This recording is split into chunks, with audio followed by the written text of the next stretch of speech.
लोकतंत्र में जनता की चुनी हुई सरकार इतनी मनबड़ हो गई है कि वो जनता से नहीं डर रही है। सरकार इतनी मनबड़ हो गई है कि वो जनता को डरा रही है। अरे धिक्कार है उस जनता पर जो अपनी बनाई सरकार से डरने लगे, और लानत है उस सरकार पर जो अपनी भाग्य विधाता जनता को डराने लगे। ये सरकार जनता की बनाई हुई है और जनता जब चाहे इसे बदल सकती है। सरकार जनता से है, जनता सरकार से नहीं।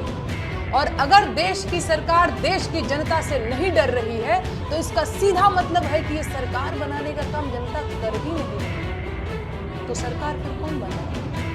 ईवीएम। फिर तो हो चुका खेला। सरकार ईवीएम बनवा रही है और ईवीएम सरकार बनवा रही है। बढ़िया है फिर तो। अच्छा, दिल पे हाथ रख करके बताइएगा, आपको सच में लगता है कि सरकार देशवासियों का भला कर रही है? क्या आपको अब तक नहीं समझ में आ रहा है कि सरकार की नजर सिर्फ देश के संसाधनों पर है? महंगाई, बेरोजगारी, स्वास्थ्य और शिक्षा जैसे मुद्दों को साइडलाइन कर देने वाली सरकार देश का भला कैसे कर सकती है?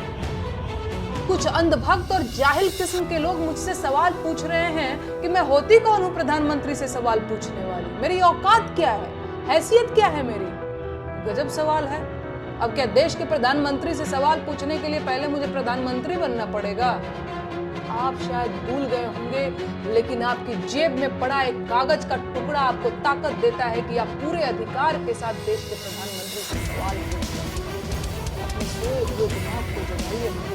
आपका वोटर कार्ड आपको खाली सिम खरीदने के लिए नहीं दिया गया है, आपकी नागरिकता का एक दस्तावेज है, और वो उसके आधार पर रास्ते का एक गरीब मजदूर भी प्रधानमंत्री से पूछ सकता है कि साहब मैं अब तक गरीब क्यों हूँ? अपनी ताकत को पहचानिए। इस देश के नागरिक हैं आप, गुलाम नहीं हैं। आजाद देश के आजाद नागरिक हैं आप। जागिए और पूछिए सवाल इन बड़ी गाड़ी और ऊंचे मकान वाले नेताओं से कि आप अब तक बेरोजगार क्यों हैं?